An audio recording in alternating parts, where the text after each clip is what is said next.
पौर्वाणिक स्वाध्याय वेलायां श्रीमत्सुत भक्ति कायु सदन करो।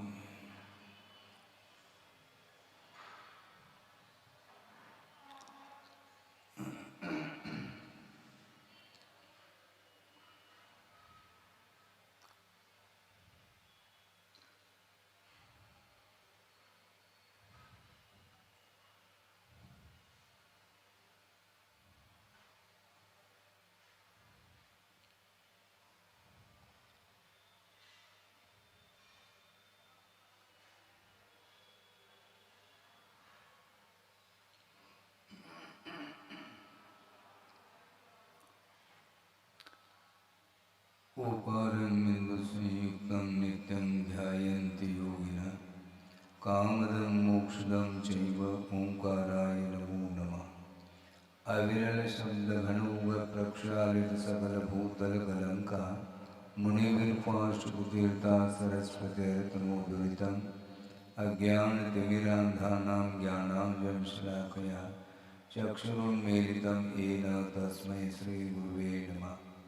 परम गुरुभ्यो नमः परम्पराचार्य गुरुभ्यो नमः।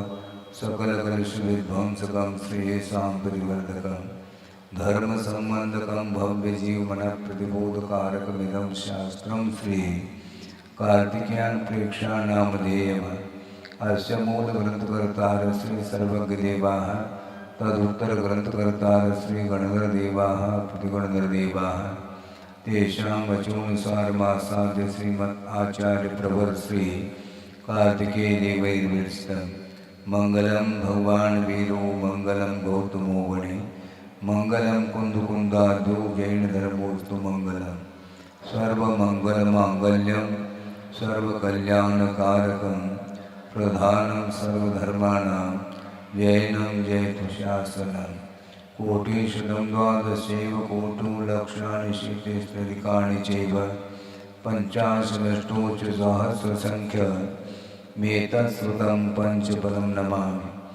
अर्हन्त भासयतं गणहरदेवे गन्तीयं सम्मं पनमामि भक्तियुक्तो सुज्ञानमहो वहिं शिरसा इच्छामि भन्ते सुभक्ति कावसो को दसालोचे अंग वंग पैने पावने परियम सुत प्रमाण मोग पोगई चूलिया चेव सुत तय तुम कायम सैनिष्कल मंचे में पूजे में वंदामी नमो सामे दुख को कम को मोहिलाओ सुभय गमनम समाय मरणम जन्गुण संपत्ति होद बज्जन।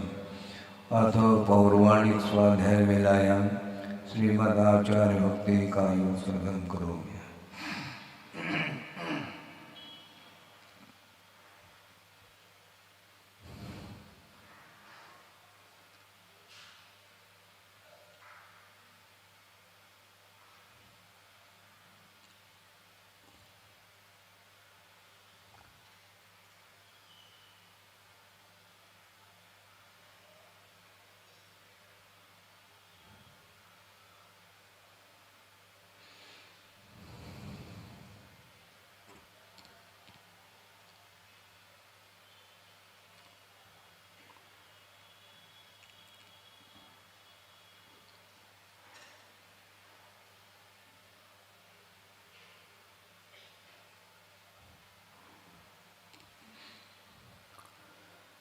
सुजलदिपालगेभ्य स्वपरमत विभावना पटुमतेभ्य सुचरिततपोनिधिभ्यो नमो गुरुभ्यो गुरुभ्य चते सुन समगे पंचम्याचार कर्ण संदर्शे शिष्यानुग्रह कुसले धम्माय रे सदा वंदे गुरुभक्ति संजमेनयो तरंत संसार सायरं घोरं चिन्नन्ति अट्टकम्मं जम्मन मरणं न पावेते ये नित्यं कृतमन्त्रो निरता ध्यानाग्निहोत्राकुला षट्कर्मा विरता तपोधनगना साधु क्रिया साधवा शीलप्रावरणाग्नप्रहरणा चन्द्रार्गतेजोदिकाः मोक्षद्वारकपाटपाटलपटाः प्रीणन्तु मां साधवा गुरुवः पान्तुनो नित्यं ज्ञानदर्शननायकाः चारित्राणुगम्भीरा मोक्षमार्गोपदेशकाः इच्छामि भन्ते आयुर्वन्ते कावसो को दस्सालोचे सम्मनान समदंसन समजुत्तानं पंचम्याचाराणां आयुर्यानम आयारादि स्मरण उद्देश्यानं वज्रायानं तिरयन गुणपालयानम सौसानम सैनिचकल मंचे में पूजे में वंदा में नमम सा में दुख को कमको भूलाओ सुगय गमनम समाय मरणम निर्गुण संपत्ति होद मध्यम तिहोवन तिलयम देवं वंदिता तिहो निंद परिपूज्यम वोचम अनुपेहावो भवीय जनानंद जननी वो।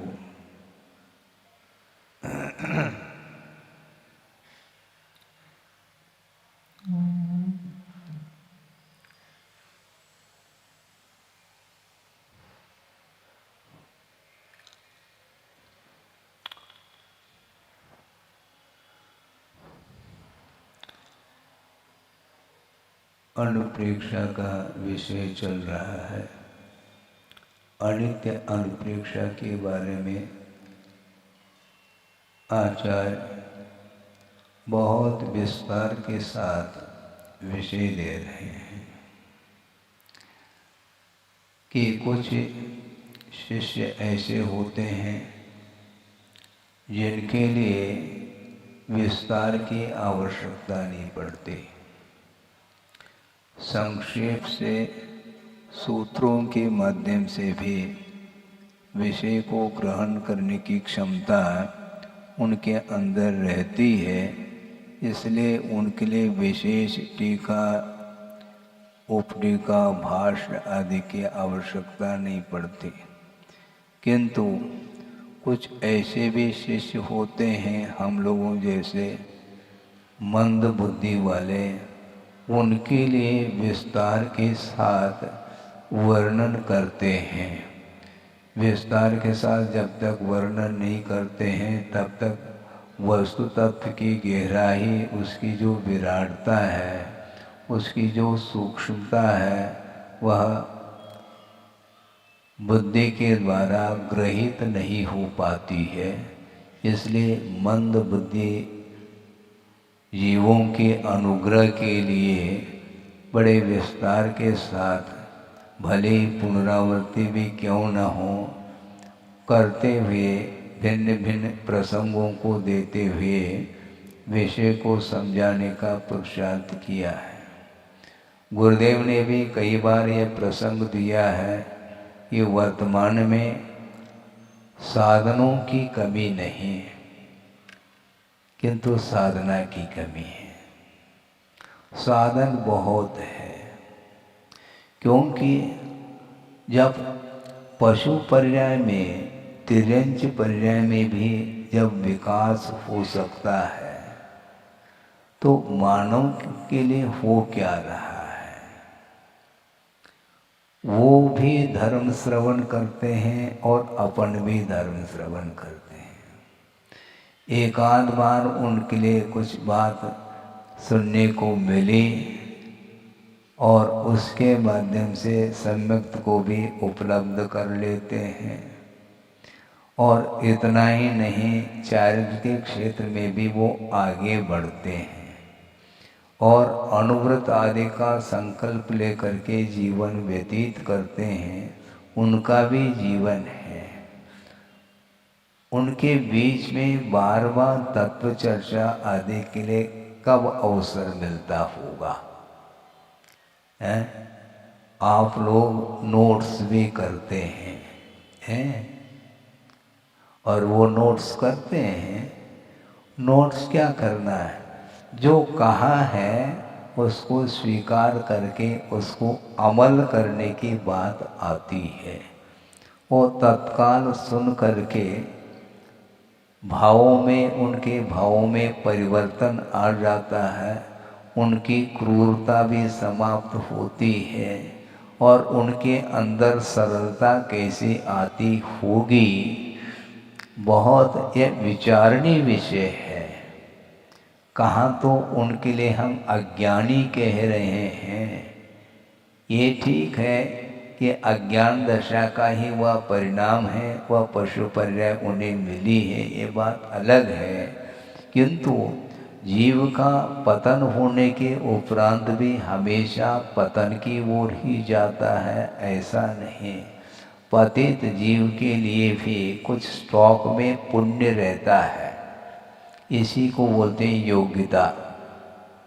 हाँ, पतन होकर के भी कुछ तो योग्यता उसके अंदर है, तभी तो उसका विकास पुनः हो रहा है।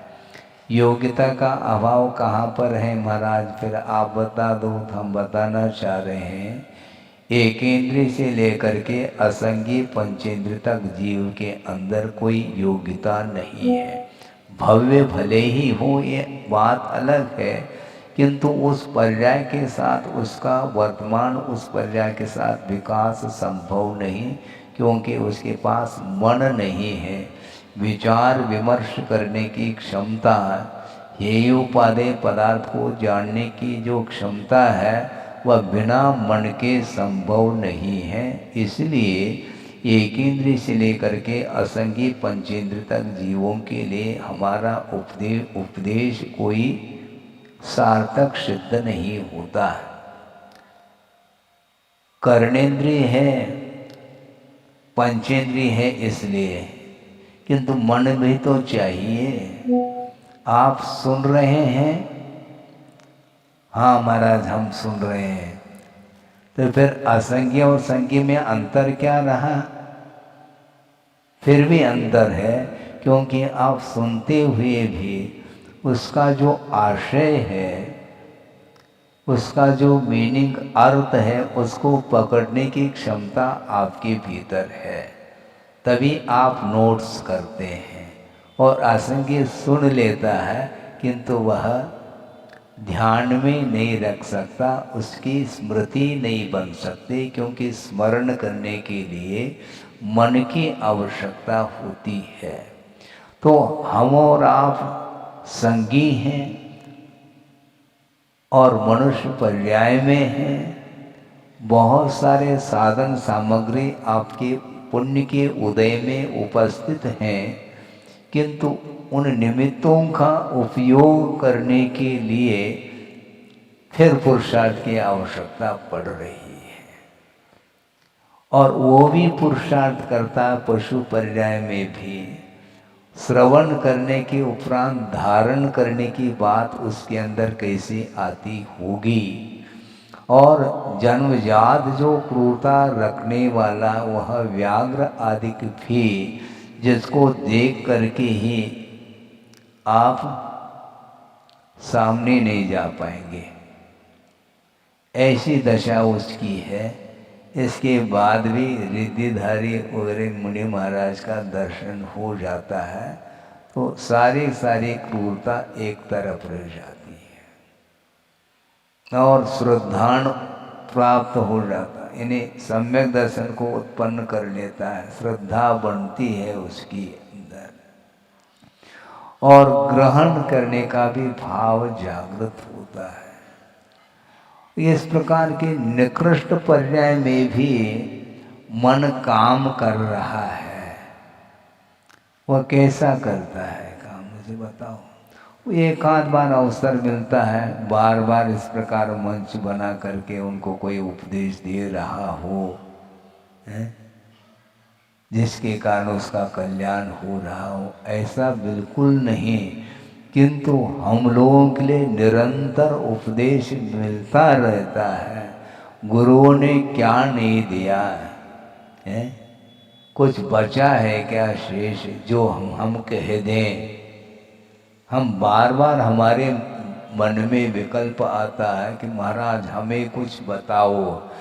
ठीक है, मैं बता सकता हूँ, कोई बाधा नहीं, किंतु गुरुदेव ने जो बताया है उसमें कहाँ कमी रह गई ये बता दो, ताकि उसकी पूर्ति मैं कर लूं। सब मौन हो जाएंगे, शेष क्या बचा है? उन्होंने जो भी देना था आपकी योग्यता के अनुरूप सबके लिए दे डाला। इसके बाद फिर हम क्या देंगे? देने के अपेक्षा से हम कुछ दे नहीं रहे हैं, दोहरा रहे हैं। अनुप्रेक्षा इसी को बोलते हैं। गुरुदेव का बार बार कहना रहता है कि विषय सरल होने के उपरांत भी ज्ञान काम नहीं करता है तो कठिनाई आती है। वो भिन्न भिन्न समय में कुछ ऐसे अनुभव को लेकर के कर्म का उदय आता रहता है निमित्तों के अपेक्षा। उस समय वह बुद्धि काम नहीं करती है। उस समय वह मन के माध्यम से उस वस्तु तत्व के स्वरूप तक वह नहीं पहुंच पाता है। इसलिए बार बार समझाने की आवश्यकता पड़ती है। किंतु बार बार समझाने का अवसर आते हुए भी कोई नया कुछ भी नहीं दिया जा रहा, ये ध्यान रखें। क्योंकि गुरुदेव ने कुड़ेल दिया है, बुंदेलखंड में बोलते हैं कुड़ेल दिया, मतलब पर्याप्त दे दिया, ओवर जिसको बोलते हैं। धार छोड़ना अलग है और कुड़ेलना अलग होता है। आप शीशी से तेल निकालते हैं, यूं उंगली यूं करके, यूं एक एक एक एक ड्रॉप निकलता है उसमें से, और कुड़ेल दो तो पूरा पूरा बाहर आ जाता है। तो उन्होंने ड्रॉप ड्रॉप दिया है क्या है? क्या कुड़ेला है? कुड़ेल दिया है पूरा का पूरा। उन्होंने ये कहा कई बार, मैं अपने पास कुछ भी नहीं रखता हूँ, क्योंकि आचार्य ज्ञान सागर जी महाराज उनके गुरु रहे। उन्होंने कहा कभी अपने पास रखना नहीं। जो जिनवानी मिली है, जो आपने उसको आत्मसात किया है, उसको यथा योग्य कोई भी व्यक्ति मुमुक्षु भव्य जीव आता है उसको दे देना, बांट बांट करके ही। इसके बिना प्रभावना संभव नहीं है। और उन्होंने 1 साल नहीं, 2 साल नहीं, कई साल हुए। अब आप लोगों का ही एक तीव्रतम पुण्य का उदय, जो कि उनके सानिध्य को पा लिया और आस्था के साथ उनके वाणी को आत्मसात करने का प्रयास किया है, निरंतर श्रवण करते रहे।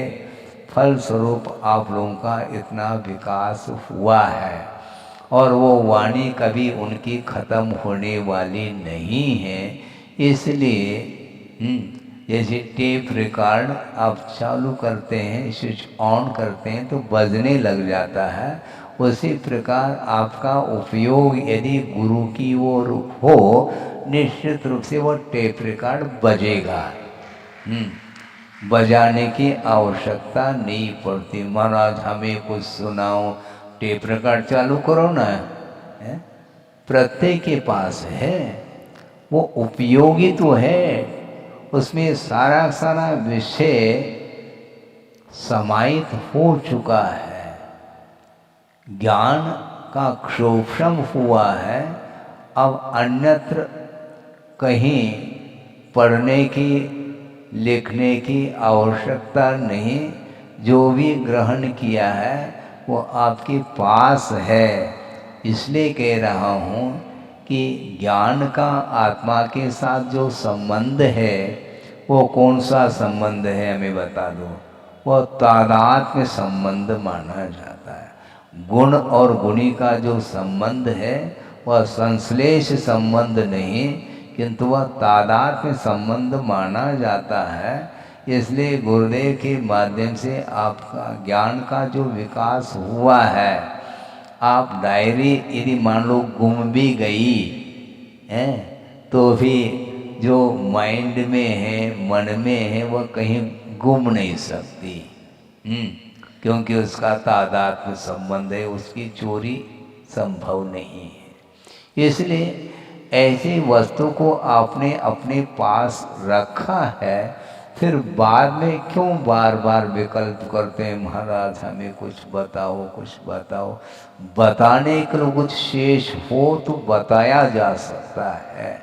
इसके बाद भी मंच पर आकर के इसलिए कुछ चर्चा करने का मन होता है, क्योंकि गुरुदेव ने ये कहा है कि ज्ञान प्राप्त होने के बाद भी निरंतर चिंतन करने की आवश्यकता पड़ती है। इसलिए चिंतन की अपेक्षा से ही इस स्वाध्याय को रखा गया है। वासना, प्रश्ना, अनुप्रेक्षा, आमनाय और धर्मोपदेश ये सारे स्वाध्याय के ही एक अंग माने जाते हैं। इसलिए अनुप्रेक्षा का यहाँ पर विषय रखा है ताकि बार बार आप लोग दोहराते रहें। मतलब आपके पास जो ज्ञान है उसको दोहराने के लिए हम कह रहे हैं, इससे ज़्यादा कुछ नहीं कह रहे हैं। नहीं तो आप बिल्कुल जो है ना पात्र रख दो, उसमें हम धारा छोड़ दें, ऐसा नहीं। आपके पास जो ज्ञान है उसको परिवर्तित आप स्वयं ही चिंतन मनन करिए, ये कहा गया है। पुनर्चिंतनम इति अनुप्रेक्षा मुहुर्मुहुर् चिंतनम, बार बार चिंतन का विषय बनाना। जो आपके पास विषय उपस्थित है, बल्कि उपस्थित पूरा का पूरा जो दिया गया है गुरुदेव के द्वारा, वो सारा विषय आपके उपयोग में है, यानी क्षोभम हो चुका है।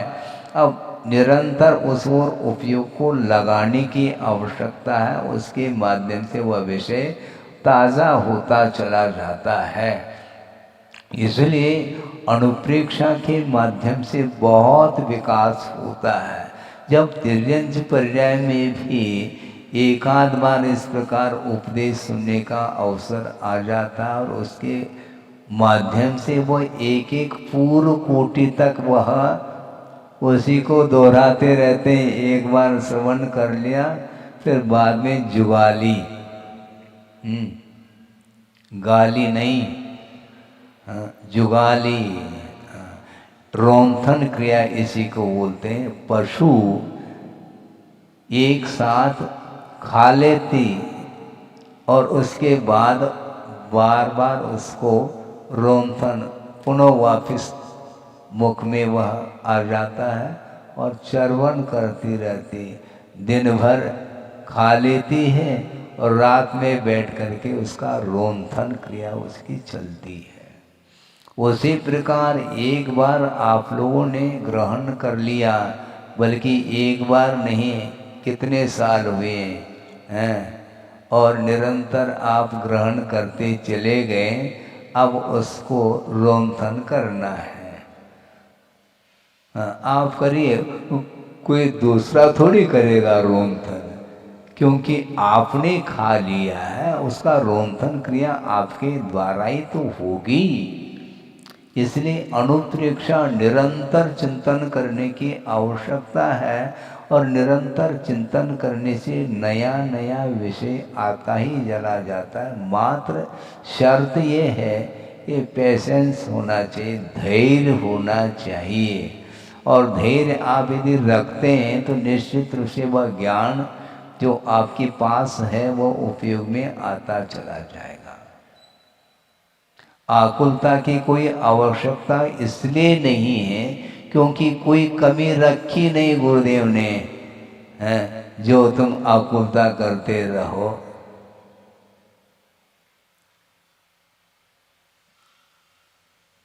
पीढ़ी दर पीढ़ी तक धन संचय हो चुका है। अब दुकान बंद भी कर लो तो भी वह धन समाप्त होने वाला नहीं है।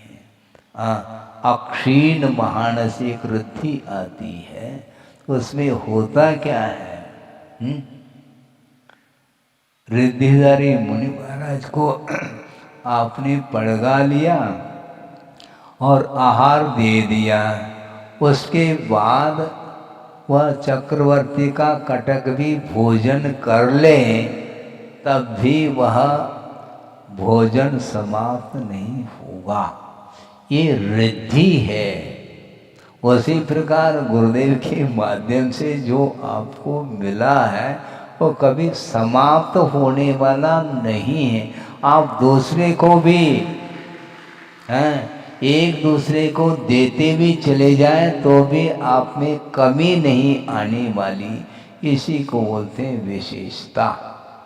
इसलिए निरंतर आप चिंतन करिएगा, उसके माध्यम से परिणामों में शांति आती है। ज्ञान के माध्यम से शांति आती है ऐसा नहीं, किंतु उपयोग उस ओर यदि आपका है तो शांति का अनुभव हम कर सकते हैं। उसमें भी आस्था जुड़ी हुई होनी चाहिए।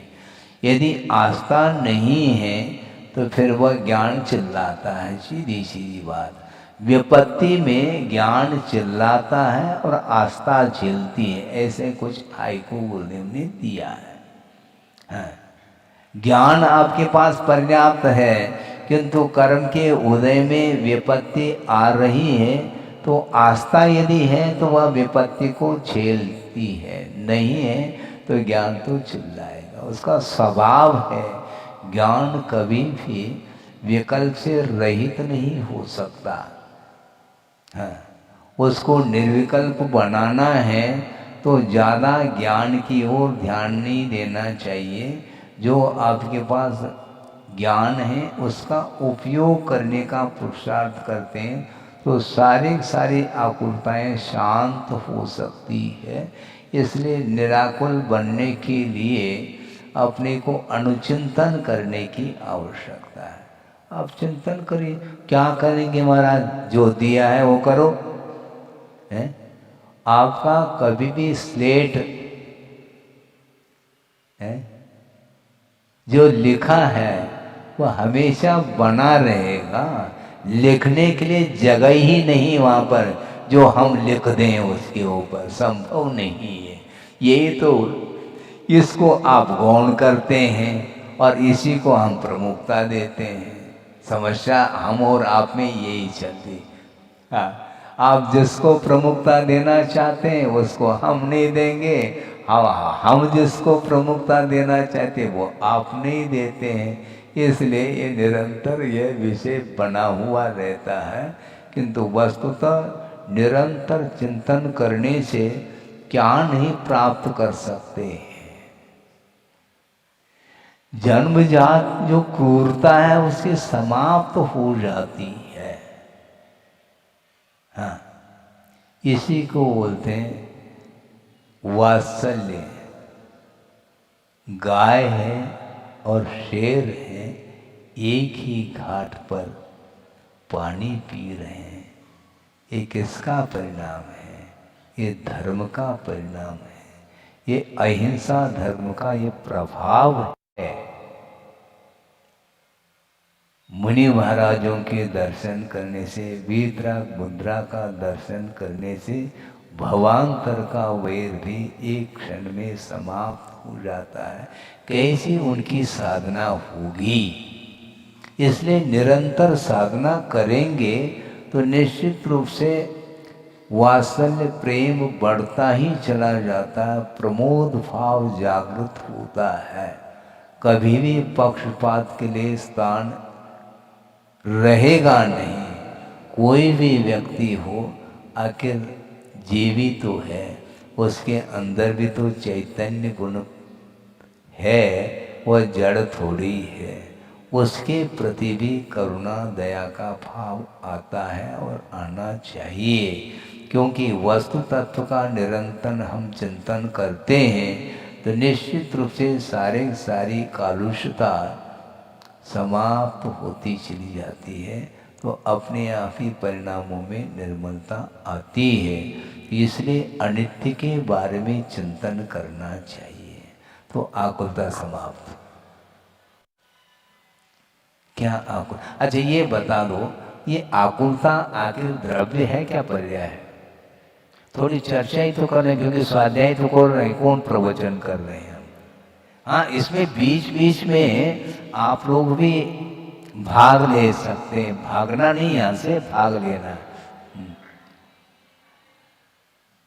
जिज्ञासा रख सकते हैं। हम अपने तरफ से कह रहे हैं आप लोगों के लिए, जो भी जिज्ञासा हो वह रख सकते हैं। वस्तुतः ये जो आकुलता बार बार उत्पन्न हो रही है, इसका अर्थ यह पर्याय है क्या द्रव्य है? पर्याय है। तो आकुलता क्यों कर रही हैं आप? वो पर्याय है, वो मिट जाएगी, निराकुल भाव आ जाएगा। वह भी एक पर्याय है, ये ध्यान रखो। निराकुल भाव भी एक परिणति है द्रव्य की, वह पर्याय है, वह भी क्षणिक ही रहेगी।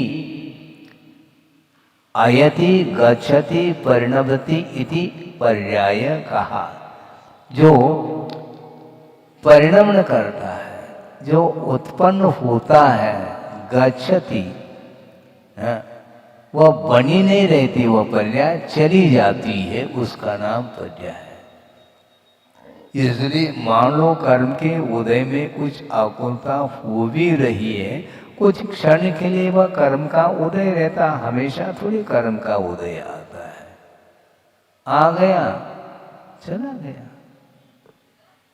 अपने को दूर करने का पुरुषार्थ भी नहीं करना चाहिए, क्योंकि अपने आप वह दूर हो रही, क्योंकि वह पर्याय है।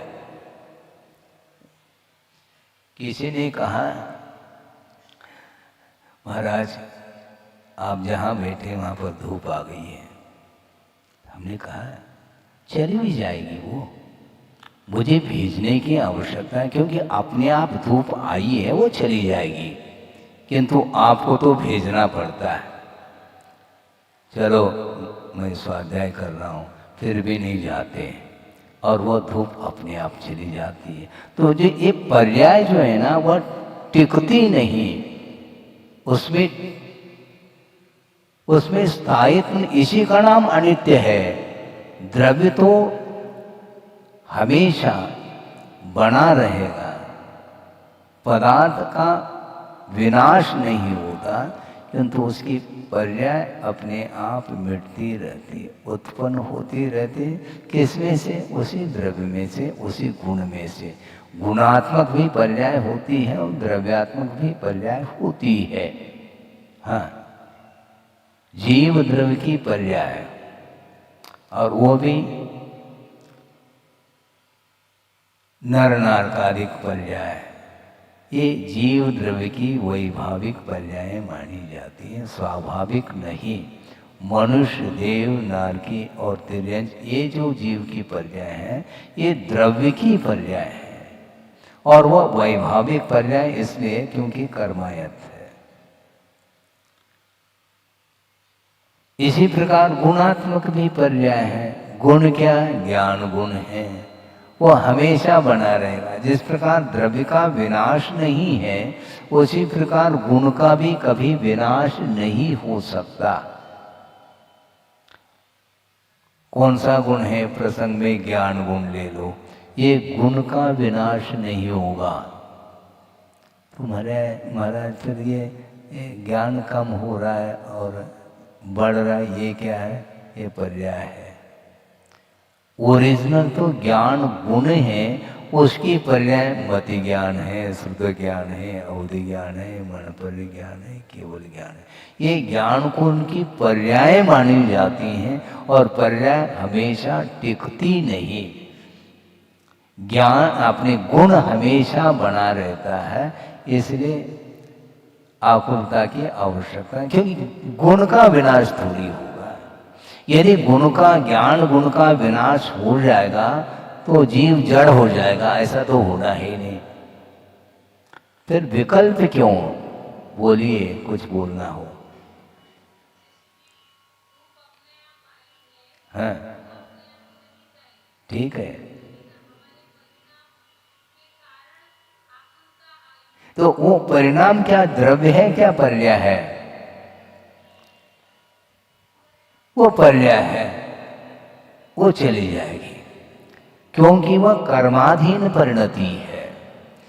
असाता के उदय में आकुलता उत्पन्न हो रही, दुख की आकुलता, किंतु निरंतर यदि मानो असाता का उदय भी हो, तो वह अंतर्मूर्त से ज्यादा थोड़ी है। वो अंतर्मूर्त के उपरांत पुनः साता का उदय आता है, इसलिए पूछते हैं कि साता है, साता छे, ऐसा पूछ लेते हैं। हाँ, छे आता, 6 7 नहीं है, साता है क्या, ये गुजराती भाषा है।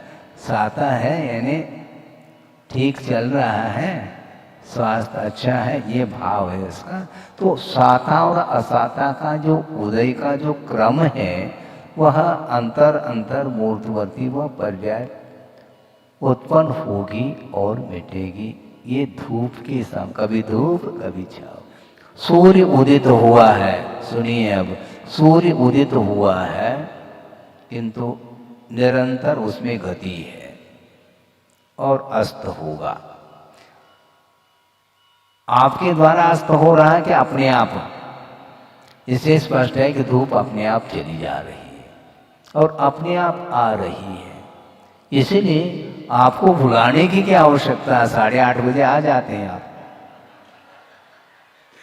है? और 9:30 बजे 10 बजे वापिस है सभा भवन से बाहर हो जाते हैं। न भेजने की आवश्यकता पड़ रही है, न बुलाने की आवश्यकता पड़ रही। व्यवस्था कर दी है कि 8:30 बजे स्वाध्याय प्रारंभ होगा। तो ये क्या है? ये आकुलता क्यों? यदि द्रव्य के अनुरूप पर्याय भी यदि मान लो अविनश्वर होती तब तो विकल्प आ जाता है कि ये सारे सारे विकल्प ये द्रव्यात्मक नहीं किंतु पर्याय की ही विशेषता है। विकल्प तरंग की भांति उत्पन्न होती हैं और विनाश को प्राप्त होती है। इसलिए वस्तुतः संसार के लिए हेतुभूत जो विकल्प हैं उनका विसर्जन करना चाहिए और बाकी जो कुछ भी विकल्प हैं उनसे हमें कोई भी टेंशन नहीं बढ़ने वाला, क्योंकि वह धार्मिक विकल्प है। हाँ, उसमें क्या है? अपने को अपने आवश्यक करते रहो। समय मिला है और जिस आवश्यक के लिए जितना समय निर्धारित किया है आराम के साथ एक आवश्यक पूर्ण करते रहो बस। और क्या करना है? कुछ भी नहीं कर। ये सब विकल्प, गुरुदेव ने ये कहा था कि मात्र दुख की ही आकुलता नहीं होती, सुख की भी आकुलता होती है। क्योंकि साता के उदय में ही सुख का संवेदन होता है और असाता के उदय में दुख का संवेदन होता है। ये दोनों आकुलता के जड़ हैं। केवल दुख ही नहीं, सुख की भी आकुलता। आपको बात समझ नहीं आ रही? सुख की भी आकुलता, क्योंकि सुख को पचाना बहुत कठिन है, ध्यान रखो। दुख को जिस प्रकार दूसरे के सामने आप रख रहे हैं अपनी पीड़ा अपनी वेदना को और अपने आप को हल्का करना चाह रहे हैं। महाराज आपको क्या, आपके सामने सुनाने से हम हल्का हो जाते हैं तो सुनाओ भैया, क्योंकि ये आकुलता है। इसी प्रकार सुख की भी आकुलता है, उसको पचाना बहुत कठिन है। समझ में बात आ रही क्या? नहीं, क्या आ रही है? ये है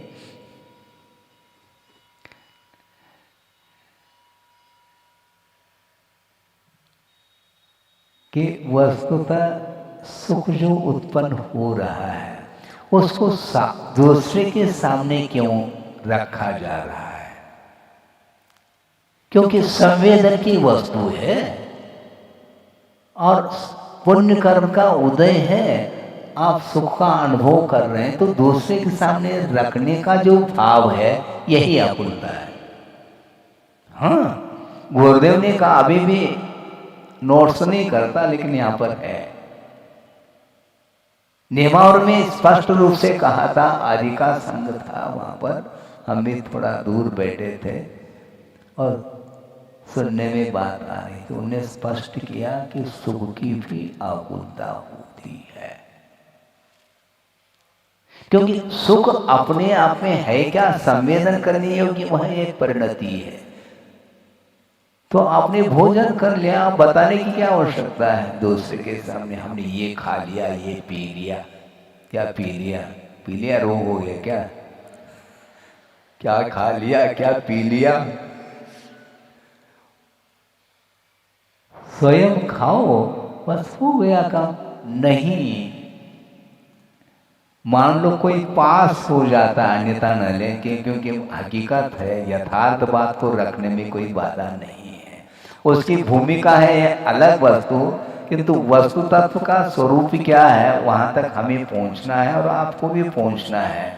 मान लो कोई छात्र है, वह मेरिट में आया है, ठीक है, मेरिट में आया, बस हो गया, उसको ज्ञात हो गया। अब दूसरे के सामने उस विषय को रखने का जो भाव है, यह सुख की आकुलता है।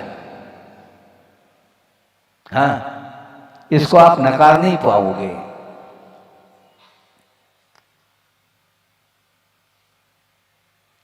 क्योंकि दूसरे के सामने रखने से और क्या मिल रहा है उसको? क्या अंक और बढ़ रहे हैं क्या? 100% अंक मिल गए और वह मेरिट में आ चुका है, बात खत्म है। अब दूसरे के सामने रखने का इसमें क्या रोल, इसमें क्या है, मुझे बताओ।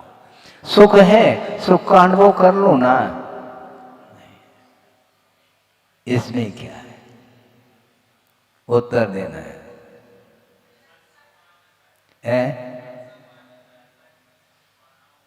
पा रहा है तो आप पालो ना, हम थोड़ी छीन रहे हैं आपके सुख को। आपके सुख को हम थोड़ी उसमें भागीदारी होना चाहते, नहीं, आपका सुख सुख है, आप कहो नहीं, अनुभव करो, क्योंकि संवेदी वह विषय है। हाँ, भोजन करने से आपको सुख मिल रहा है, मुझे तो नहीं मिल रहा है ना। यदि मुझे मिलने लग जाए तो मुझे भोजन करने की कोई आवश्यकता नहीं फिर, क्योंकि आपके थ्रू मुझे सुख मिल रहा है। क्या होता है सुख, मुझे बताओ आप। आपके भोजन करने से मेरी भूख मिट जाए, संभव नहीं। व्यवहार में कुछ कहने में आता है, यह अलग वस्तु व्यवहार ही माना जाता है। महाराज, आपको आहार देने से हमें अब भूख समाप्त हो गई। अच्छा, भोजन नहीं करना है फिर? क्या है ये अच्छी युक्ति, इसी को मतलब वह तृप्ति, वह आत्मिक आनंद है, इस प्रकार वह कह रहा है, वह कहने दीजिए आप उसको। इसलिए सुख जो है, सुख का संबंध तादात्म्य है क्या? नहीं, क्या संश्लेष संबंध हो गया क्या? क्योंकि जो भी आनंद आ रहा है, सुख का या दुख का संवेदन, ये दोनों प्रकार का संवेदन, इसका आत्मा के साथ तादात्म्य संबंध है। महाराज, हमें ज्ञान भर दो, ये केवल भक्ति भर है, ये ध्यान रखो, भरा नहीं जाता है। ज्ञान भर दो, अच्छा तो ले आओ, जग ले आओ, एक घड़ा ले आओ, घड़ा, उसमें हम भर दे। ये सब क्या है? एक कथन भर है, भरा थोड़ी जाता। आपके अंदर जो ज्ञान है, उसके ऊपर जो आवरण आया है, उस आवरण को हटाने में केवल बहिरंग निमित्त है, और आप जो पुरुषार्थ करते हैं और आवरण को आप हटा देते हैं, यह आपका अंतरंग पुरुषार्थ है। इस प्रकार निमित्त नैमित्तिक संबंध पर हुआ है, इसलिए हमने भरा नहीं। यदि मन भर नहीं रहा महाराज, अच्छा कितना खाली है ये बताओ, ताकि उसको और भर ले। मन भर नहीं रहा है, कब भरेगा वो? फिर वो एक भाषा है, कथन पद्धति है, वस्तुतः ऐसा है ही नहीं। क्योंकि सुख और दुख का जो संवेदन है, वह उस संवेदन का आत्मा के साथ तादात्म्य संबंध है। जो आप आनंद ले रहे हैं, वह आप ही उस आनंद को लूट रहे हैं, दूसरा लूट नहीं सकता। ये सिद्धांत है। एक द्रव्य दूसरे द्रव्य के भीतर नहीं जा सकता, नो एंट्री। सबका पृथक पृथक अस्तित्व है। अनंत सिद्ध परमेष्टि हुए हैं अतीत में, उनका पृथक पृथक अस्तित्व है क्या? एक में हो गए। क्षेत्र के अपेक्षा से एक ही स्थान पर वह विराजमान है, ये अलग वस्तु, किंतु एक दूसरे में समाविष्ट होने का अर्थ वह क्षेत्र की विशेषता है, क्योंकि उनमें परस्पर में कोई भी व्याघात नहीं हो सकता है। इसलिए अनंत सिद्ध परमेष्ठि ढाई द्वीप के बराबर जो शुद्धालय है उतने में ही वो सारे सारे विराजमान हैं, किंतु अनंत सुख का जो संवेदन हो रहा है उनका पृथक अस्तित्व एक दूसरे में मिल नहीं सकता है। ज्ञान का विषय बनना अलग वस्तु, किंतु शुद्ध परमेष्ठि को जो अनंत सुख का अनुभव हो रहा है वह उनका स्वयं का संवेदन है, दूसरे का संवेदन उसमें नहीं आ सकता। उसी प्रकार आपके पास ज्ञान है, मैं ज्ञानानंद स्वभावी हूँ, तो आप स्वभाव है आपका ज्ञानानंद, तो आपका आनंद मेरे अंदर आ जाए, मेरा आनंद आपके अंदर आ जाए, ऐसा कैसा संभव है? बहुत आनंद आ गया महाराज आपके प्रवचन से। अच्छा, प्रवचन मैं दे दूं और आनंद आपको आ जाए, इसका क्या तालमेल, क्या संबंध क्या है? ये व्यावहारिक संबंध है, वस्तुतः निश्चय में इस प्रकार का संबंध होता नहीं है। इसलिए आप भोजन करते हैं तो भोजन कराने वाले को जो आनंद आ रहा है वह कराने से आ रहा है, इसके बाद करने का आनंद अलग है, इसलिए करने जाता है, वो जाना ही पड़ेगा उसको, नहीं तो दूसरे दिन वह फिर परोस नहीं पाएगा, तो पक्की बात है। दूसरे को परोसने के लिए स्वयं को भी परोसना पड़ता है भाई, है, इसके बिना काम चलेगा नहीं। इसलिए हमें भी कुछ रसोई बना करके लाना पड़ता है, तब परोस पाते। ये छद्मस्त की विशेषता है। गुरुदेव का असाधारण व्यक्तित्व था, उनके लिए चिंतन करने की आवश्यकता नहीं पड़ती, वो जो भी बोलते वह चिंतन का विषय बनता चला जाता है। वो जो भी बोलते वो सारा क्षण उनकी एक एक वचन स्मृति के विषय बन जाते, संस्मरण जिसको बोलते हैं, और हमें संस्करण बनाना पड़ रहा है। इतना अंतर कि वस्तुतः सुख की भी आकुलता होती है, क्योंकि सुख उसका संवेदन करना यही तो सुख है। जैसे दुख का संवेदन वैसे सुख का संवेदन, किंतु दूसरे के सामने रख कर के वह कुछ अलग आनंद का अनुभव करना चाहता है, जबकि यह बात बनती नहीं, किंतु उसकी भूमिका है। बहुत अच्छा, शाबाश, ऐसा उसको कह रहे हैं हम, तो हमारे शाबाश कहने से वह मेरिट में आया क्या? पहले मेरिट में आया तब बाद में शाबाश दिया? आपको उत्तर देना है, जिज्ञासा, समाधान। मेरिट में आने के बाद, सुनो, मेरिट में आने के बाद राष्ट्रपति पुरस्कृत हुआ क्या पहले से पुरस्कृत हुआ? सुनो तो, देखो आशीर्वाद सबको मिला, एक मेरिट में आया, उत्तर देना है आपको, बहुत कठिन है, इसलिए शांति से सुनो तो ज्यादा अच्छा है, नहीं तो बहुत उलझ जाएंगे अन्यथा। क्योंकि जितने भी छात्र छात्राएं हैं उन सबके लिए निष्पक्ष भाव के साथ आशीर्वाद दिया है, जाओ बेटा, लेकिन उसमें एक आध ही मेरिट में आता है, तो आशीर्वाद के कारण मेरिट में आया है। क्या है, क्या है हिसाब किताब? राष्ट्रपति पुरस्कृत पहले से हुआ फिर बाद में मेरिट आया, मेरिट में आया क्या?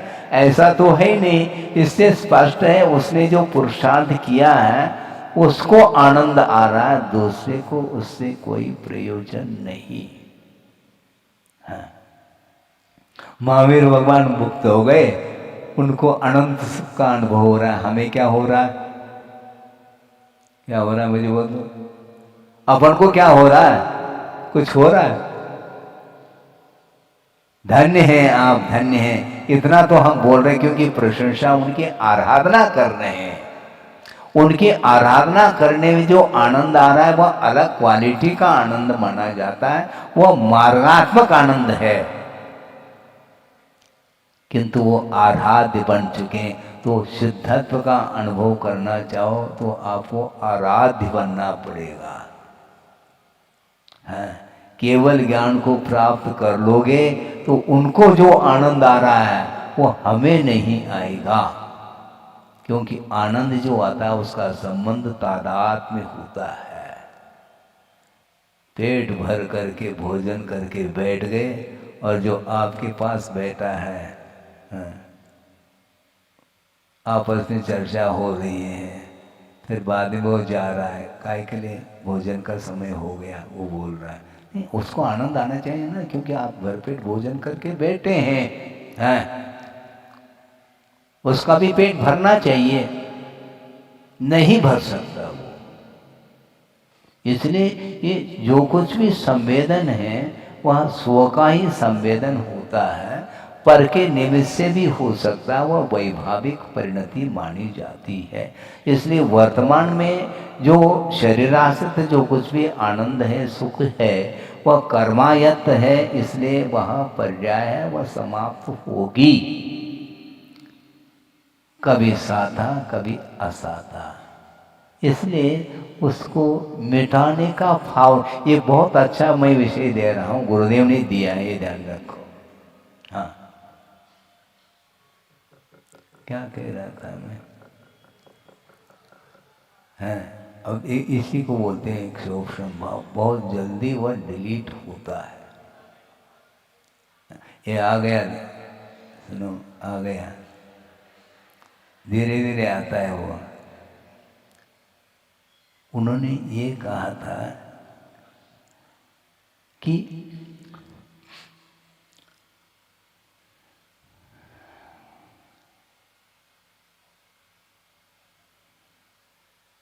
नमोकार मंत्र के माध्यम से निर्जरा होती है।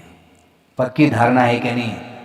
ठीक है, लेकिन ये ध्यान रखो, मेरा रोग ठीक हो इस उद्देश्य को लेकर के यदि नमोकार मंत्र का जाप कर रहा है तो निर्जरा नहीं होगी।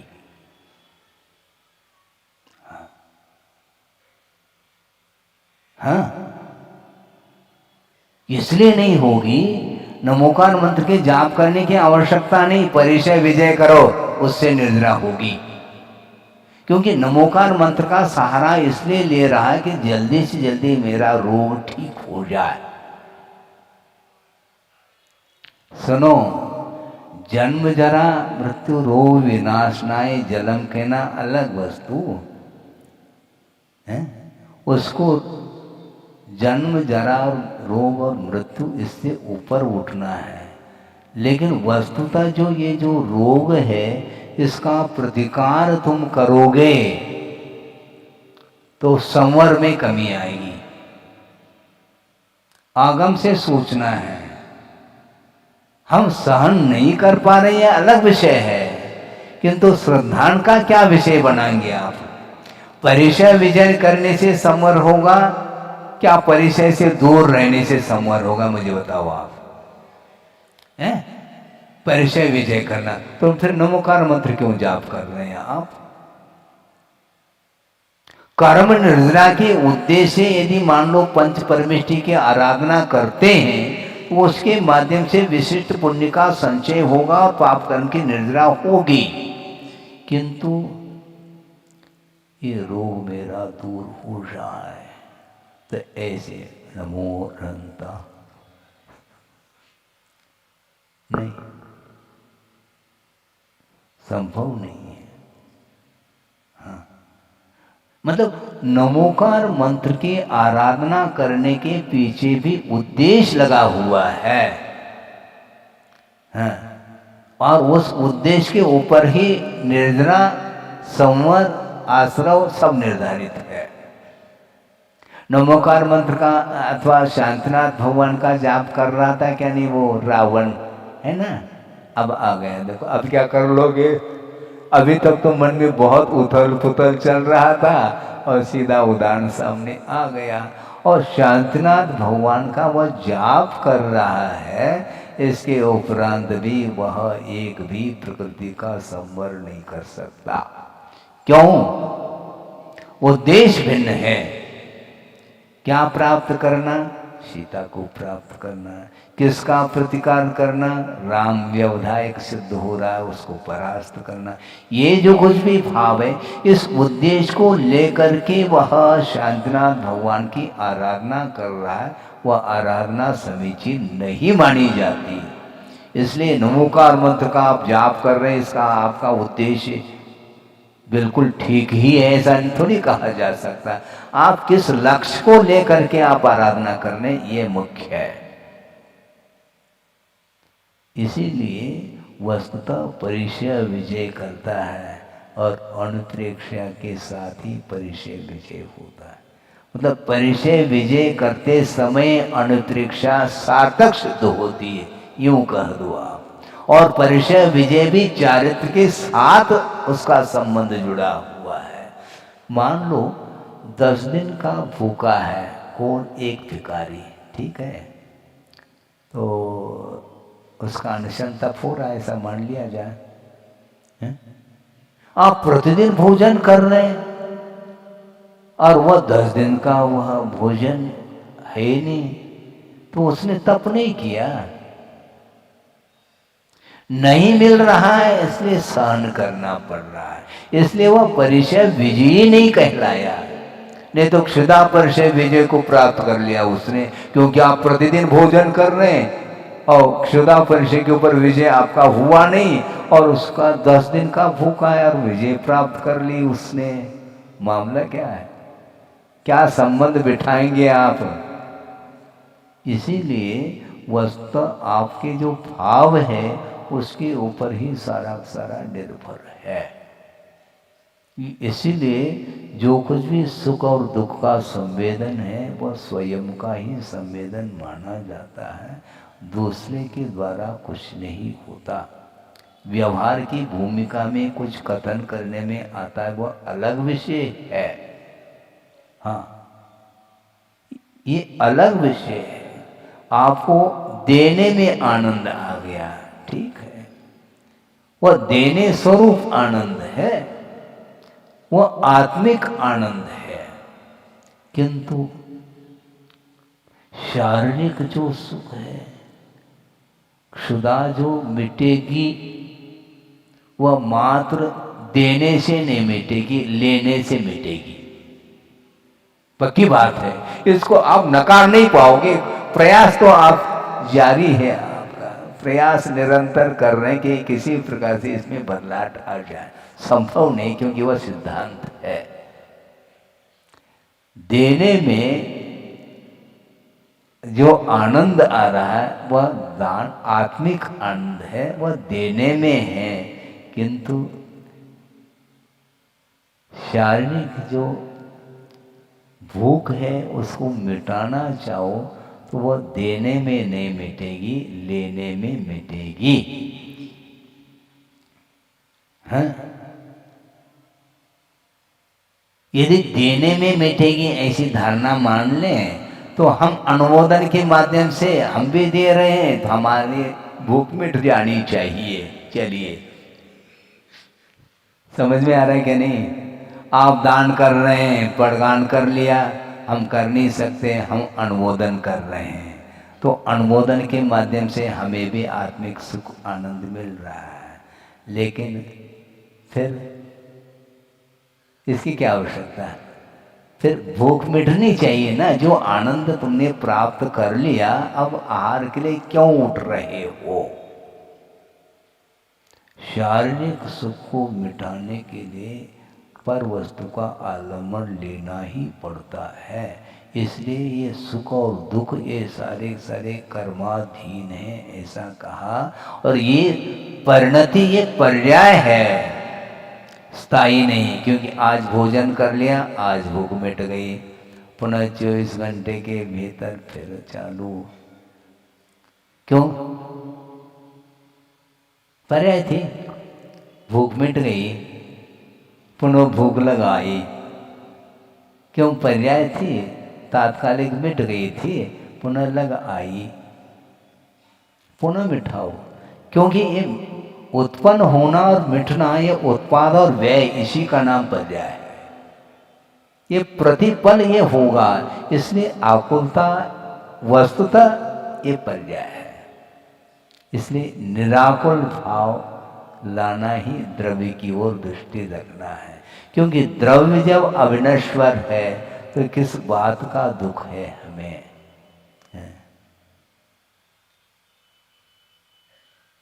क्योंकि यह पौद्गलिक है। न में मृत्यु कुतो भीति, ये डर क्यों? इसका अर्थ मृत्यु को आप मान रहे हैं कि हम, जबकि द्रव्य अविनश्वर है। द्रव्य कभी भी मरण को प्राप्त नहीं हो सकता, द्रव्य का कभी भी व्यय नहीं हो सकता, द्रव्य का कभी भी उत्पाद नहीं हो सकता। क्यों उत्पाद मचाते हो? द्रव्य का जब उत्पाद होना ही नहीं है तो ये उत्पाद क्यों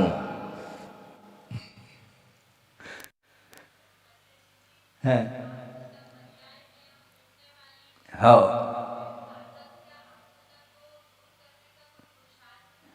नहीं करता वो, क्योंकि वस्तु तत्व को वह समझता है। बिल्कुल वस्तु तत्व। इसलिए आचार्यों ने ये कहा कि मुझे मुक्ति मिले, मोक्ष की इच्छा करने से मुक्ति मिलेगी नहीं, ये आलम है। फिर आकुलता क्यों कर रहे हो? जो वो करो ना, निराकुल होकर के करना है। ये आकुलता बीच में क्यों आ रही है? क्योंकि वह बिफोर करना चाहे, ये गलत है। ये आकुलता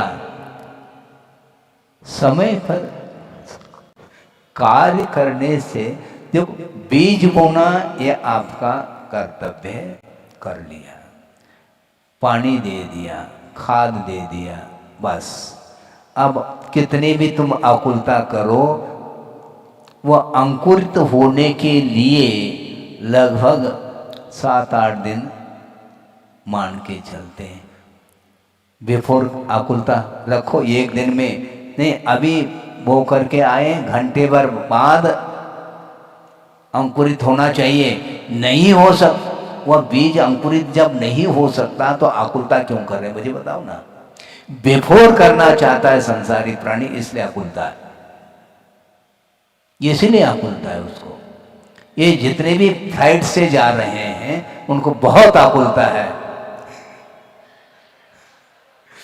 और जो पैदल गमन करते हैं उनको कोई आकुलता नहीं। समय पर पहुंच जाएंगे हम। अब देखो ताली बज गई।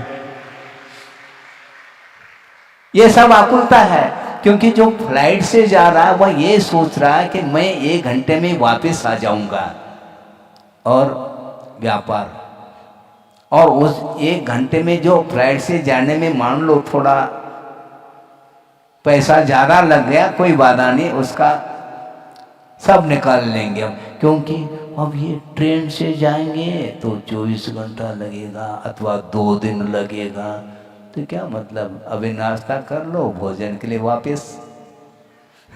नाश्ता करके फ्लाइट से उड़ गया और भोजन बहुत हो गया, 2 घंटा, 1-1.5 घंटे में हजारों किलोमीटर की यात्रा तय कर लेता है। ये सब आकुलता है। क्यों? धन की आकुलता। ये आकुलता वह बिफोर करना चाह रहा है। जब 3 घंटा रख दिया है पेपर लिखने के लिए, फिर आकुलता क्यों?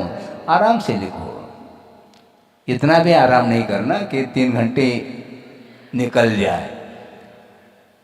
ना द्रुत ना विलंबित।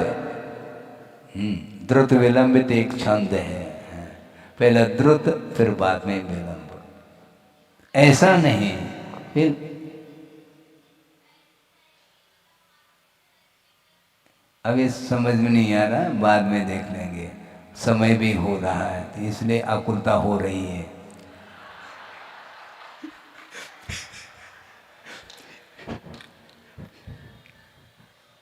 बंद करने की आकुलता, घड़ी जो रखी है ये आकुलता का प्रतीक है। बकी बात। इतने समय वो टाइम से बंध गए हैं, ज़्यादा हो जाए तो है ही। इसलिए समय पर आवश्यक पूर्ण कर लें, बिफोर नहीं होता। ये बिफोर ये आकुलता की जड़ है, इसी का नाम आकुलता। अब तो कम से कम आकुलता के क्षेत्र में कोई प्रश्न नहीं उठना चाहिए, कोई जिज्ञासा नहीं उठनी चाहिए, क्योंकि समय पर जो कार्य होता है वह निराकुल भाव के साथ होता है। और बिफोर, पहले, समय के पहले जो करने का भाव रहता उसमें आकुलता बनी रहती है। इसलिए सारे जो पर्याय हैं ये निराकुल भाव रखना चाहिए। आकुलता हमेशा पर्याय को लेकर के होती है, इसलिए पर्याय को लेकर के हर्ष विषाद आदि परिणाम कर लेता है और उसके माध्यम से जो वस्तु का स्वरूप है वह साइड में रह जाता है। इसलिए वस्तु के स्वरूप के बारे में निरंतर चिंतन करने से अनित्यता का बोध हमें हो जाता है, क्योंकि पर्याय हमेशा मिटती रहती है, उसका वह स्वभाव है। इसलिए पर्याय को पकड़ने का जो भाव है वह अज्ञान का परिणाम माना जाता है। ये इसका सार है। बोधि समाधि परिणाम शुद्धि स्वात्मोपलब्धि शिव शोक सिद्धि चिंतामणिम चिंतित वस्तुदाने वंदमानस्य ममास्तुते। परम पूजाचार्य गुरुवर श्री विद्यासागर जी महाराज की जय।